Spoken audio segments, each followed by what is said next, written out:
Hola, soy Viviana Benchushan, soy escritora, editora y agente cultural independiente. Me dedico desde hace más o menos 20 años a la edición independiente, a la investigación sobre otras pedagogías en la escritura y a la escritura experimental, sobre todo en los últimos años. En primer lugar, fundé una cooperativa en el 2005, una cooperativa multidisciplinaria que se llama Tumbón Ediciones, que aunque se dedicaba a la producción editorial, también generó otras estrategias culturales, como las llamaba Ulises Carrión, de quien publicamos un archivo y que por supuesto tuvo una influencia importante en nuestras perspectivas sobre la idea del libro y sobre la circulación del libro en el mundo. En Tumbón Ediciones procuramos generar una editorial heterodoxa, crítica, produjera libros que no se estaban haciendo y que pusiera en circulación algunas discusiones políticas y estéticas, ¿no? Tenemos una colección que se llama la colección Versus, que era la colección con más punch, que consistía en hacer ensayos en contra, ¿no? Contra el amor, contra la belleza, contra los poetas, era contra todo en realidad, pero lo que proponía era discutir lo que parece indiscutible, ¿no? Es decir, ¿quién puede cuestionar el amor, ¿no? Pero hay ciertas formas del amor romántico que son discutibles y hay que problematizar, etc. Y esta cooperativa se fundó después de un viaje que hice con Luigi Amara a Buenos Aires en el 2004, y lo que nosotros vimos en las calles fue un movimiento cultural muy interesante, muy vivo, por supuesto en medio de la agonía económica y política. Lo que surgieron fueron nuevas maneras de organización. Surgieron un montón de editoriales, la mayor parte de las editoriales independientes argentinas que tuvieron una enorme repercusión en la edición latinoamericana surgieron en un contexto de crisis, ¿no? Esto lo digo para que no nos apaniquemos con los momentos de crisis sucesivos que vive nuestro país. Para la cultura en términos económicos la crisis es un problema, pero en términos políticos es un lugar muy importante porque nos obliga a pensar lo que hacemos. Entonces, las crisis también son un lugar que permite una bifurcación en los caminos, y en Argentina sucedió eso. Entonces se hacían ediciones con lo que fuera, hasta con cartón, ¿no? De la calle. Surgieron las famosas cartoneras, que eran cooperativas donde se vinculaban editores con desempleados. Y entonces desempleados que buscaban cartón desechado en las calles, que iban con sus carritos. Y esas personas se convirtieron en editores. Entonces pasaron de vivir en la calle, de no tener un peso, a convertirse en productores culturales, en una economía, además, cooperativa, donde tomaban decisiones, donde decidían qué publicar, cómo diseñar los libros. Y generó tanto entusiasmo que se reprodujeron, hubo una especie de virus de las cartoneras por toda Latinoamérica, llegaron hasta México, creo que hay hasta cartoneras en California, con otro espíritu, pero pues también es un modelo que se replicó, ¿no? La edición sí es un trabajo de tiempo completo, muy demandante. Siempre lo consideré una extensión de mi trabajo estético, no como un trabajo solo de autosustento, sino como un lugar de investigación, un lugar también de producción, un lugar de encuentro, que es algo que en mi práctica como escritora es muy importante, generar espacios de encuentro, de conversación, de diálogo. Y por otro lado también un espacio de aprendizaje sobre otras formas de hacer libros. Esa es, digamos, una de las cosas más estimulantes de la edición independiente, que no hay presiones editoriales. Creas tu política editorial. Las grandes editoriales tienen otros intereses que los obligan a tomar decisiones, ¿no? Y la edición independiente también es el lugar donde pueden publicar escritores emergentes, que no van a publicar en editoriales constituidas, ¿no?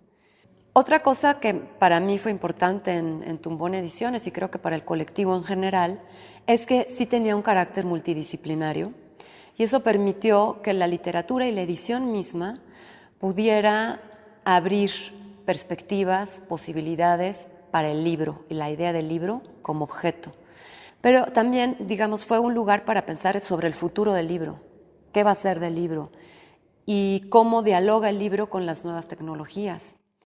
¿Vive en contradicción y pelea o puede convivir y establecer diálogos?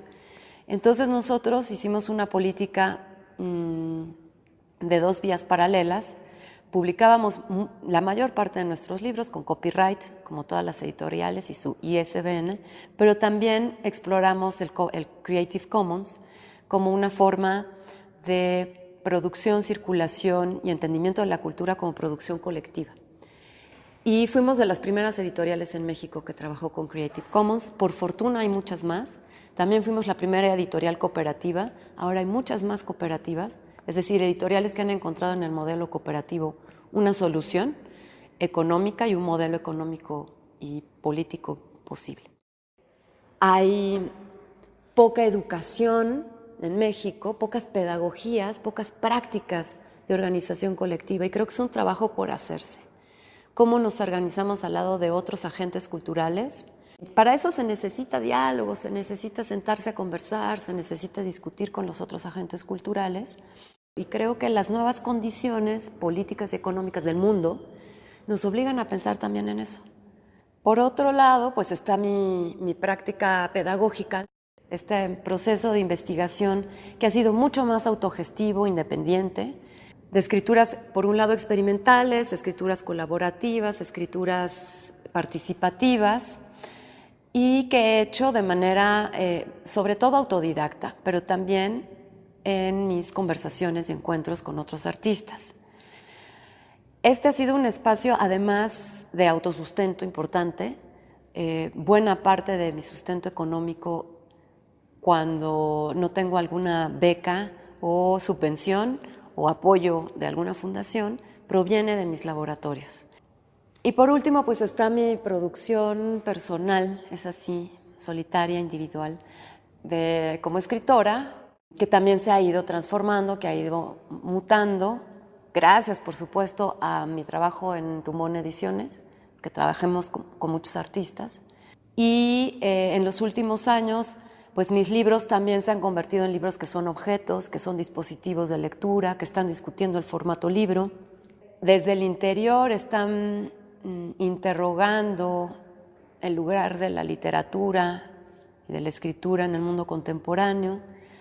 Me parece re importante que los artistas jóvenes piensen en ese doble sentido que parece contradictorio, pero que no lo es tanto, que tiene que ver por un lado con la vinculación social y por otro con el autosustento, ¿no?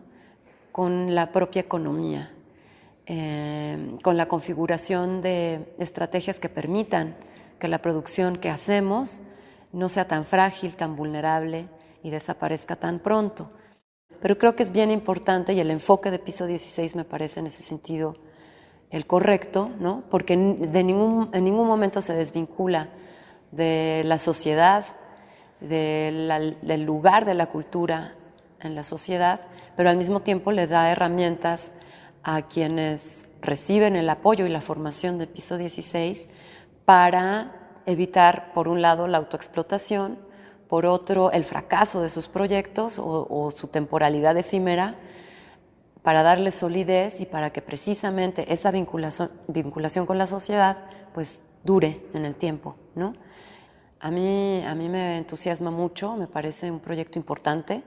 Me encantaría que se viralizara y que hubiera Pisos 16 en Pisos 1, aquí, por allá, por todo el país, porque son urgentes espacios así, ¿no? Creo que el principal consejo es evitar a toda costa la autoexplotación. Es una tendencia casi natural del trabajo cultural como voluntariado, ¿no? Y hay una especie de sentimiento de culpa cuando cobras, ¿no? En los últimos años, afortunadamente, hay una reflexión en el mundo sobre la cultura como forma de trabajo. Es decir, la producción simbólica también produce valor y también necesita un retorno, porque la renta no se paga con capital simbólico, se necesita dinero. Entonces, entender eso es complejo porque vivimos en una era de sobreproducción simbólica. Estamos produciendo imágenes, texto, de manera gratuita, además, en Internet todo el tiempo, y nunca hay retorno frente a eso. Entonces, creo que es importante, cuando empezamos un proyecto independiente, un espacio independiente, aunque por supuesto hay un periodo al que le podríamos llamar incluso de inversión, un periodo de gestación, donde no habrá retorno, siempre tenerlo en el horizonte, no posponerlo y crear las condiciones para que haya un retorno económico, como sueldo y como, incluso como ahorro para el propio proyecto, para que tenga un futuro, ¿no? Todo esfuerzo es una experiencia.